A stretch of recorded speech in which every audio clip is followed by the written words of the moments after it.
started, people, please. The first team, the San Francisco 49ers, LaShawn McCoy. How much pressure are the 49ers under? I'm going to go like 6, right? 1 to 10. I'm going to say, yeah, well, you just paid a quarterback that we all thought was a really great game manager, right? And you pay him a lot of money. So, yeah, if it don't work out, I'm blaming you. Just a 6. Will, you agree, 6? I'm gonna say it's a 7. 6 and 11. You're not rebuilding. You're retooling right now. So not too much pressure on them right now. But 7. Yeah, I mean, I think it's fair to say that the 49ers are definitely under a lot of pressure, and I don't even know if they necessarily should be, but I understand it. You do pay Brock Purdy a lot of money. You were in the Super Bowl in 2024, you had a whole bunch of injuries.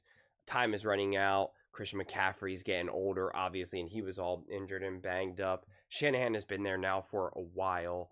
Brock Purdy now has been there, right? He's no longer like, well, he's only a first-year starter. Well, this was only his first year, this, that. And it's like, no, he's now been there. He's paid. Like, he's a veteran. And he's been in a Super Bowl and multiple NFC championship games. And so it's like he's no longer this young, wide-eyed quarterback.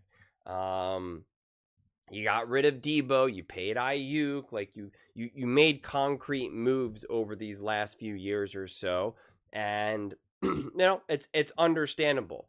I still think, though, if you believe in Brock Purdy as the guy, and obviously as you do, since you paid him all that money and you believe Shanahan is obviously a great coach, then I still just kind of look at it more on a longer timeline as to kind of like, all right, what are we doing over these next 3 years? I talk about this a lot. I always look at things on a 3-year window of time, and I'm just kind of like looking at it through that lens of like, what are we doing over these next 3 years? Like, I don't need to win a Super Bowl right now. Obviously, ideally, you want to. That goes without saying, but it's not like Brock Purdy better lead this team to another NFC Championship game, or it's clearly a disaster. You got to move on from Shanahan. Like, not saying that either. I do think with the schedule, it's like the wins should be there.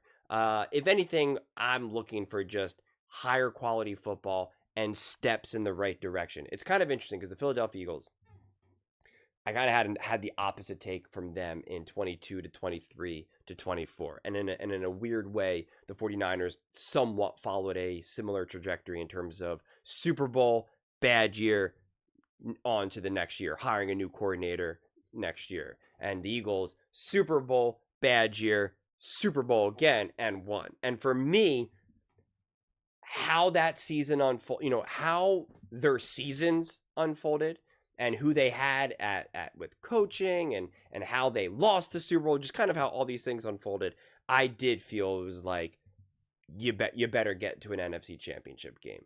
And you better play high quality football.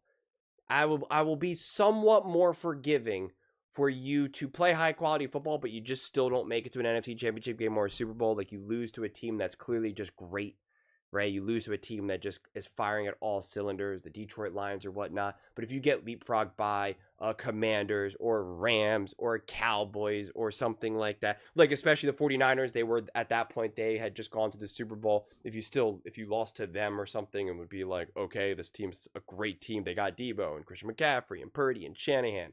But then I would still be like, maybe you got to upgrade. You got to upgrade a head coach. Try to go out and get Ben Johnson. Try to go, and obviously we know the way where those things, change. Go out and get Cliff Kingsbury. Like, I would say, like, you got to make concrete moves to take this step forward. In a weird way, I feel a little bit less because this is more of a retooling. I saw the Philadelphia Eagles as having a great roster specifically in 2024 after they had now added Saquon, after you saw how good their draft picks were with Mitchell and Cooper DeJean and whatnot. So it was kind of like, yeah, okay, you made the moves, you got the roster, get it done. The 49ers are a little bit more behind on that timeline. And by behind, I don't mean like they're behind, they have catching up to do. It's just where they're at on this 3-year window. It's just like, I want to see them add this and do this over these next couple of years. Because most likely, if they're going to be a Super Bowl team, it'll probably be within the next year or two.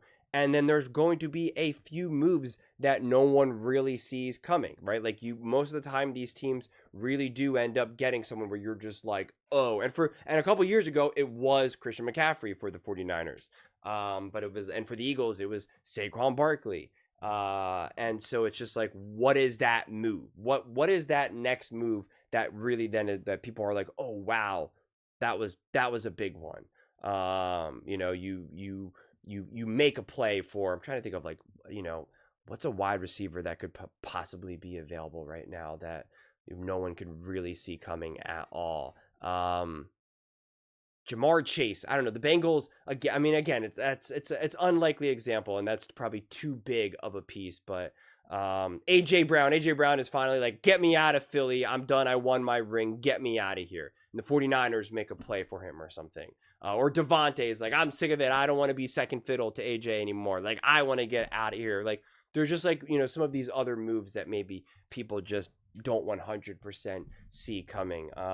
You typically do need that. I mean, when we really look at all these previous Super Bowl winners, they all made some pretty bold, concrete moves. And I'm just not going to expect the 49ers to do all of that. So for me, the pressure for them is like, look like a significantly better team than last year, look like a competent team, look like a team that is going in the right direction, and that it feels like that within the next couple of years, you will return to the form of what you had in like 22 and 23, where people were looking at you as like, oh yeah, this is the cream of the crop. This is a top team. We actually think you're favored to win the Super Bowl against the Kansas City Chiefs in 23, et cetera, et cetera. But I'm just not expecting a team like the 49ers, or any team for that matter, to just consistently sustain that for the next decade. I think that's too much. But the pressure is on for them. And I think it's fair when you're looking around your division, you're looking around the conference, that like, you miss the playoffs, then it's like we probably have some problems here.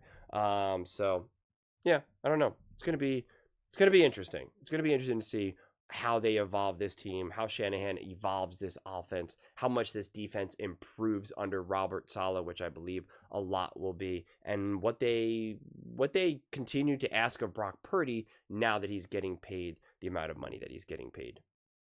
But those are just my thoughts. I'd absolutely love to hear yours. What do you guys all think about the 49ers? Where would you give them on their pressure scale on 1 to 10, I guess? Shady gave them a 6. Let me know in the comments below. I read every single comment, so whether you agree with me or disagree with me, either way, let's get in some discussions. Let's get in some fights. But ultimately, let's just have some fun. And please do consider subscribing. We are building an amazing community here, and I absolutely love to see you part of it. I want to build something that we all generally feel connected to. Something that we're really excited to be part of. I think we're on our way to doing it. Please don't forget to give this video a thumbs up, as it really does help with visibility and the algorithm. Thank you so much. See you next time.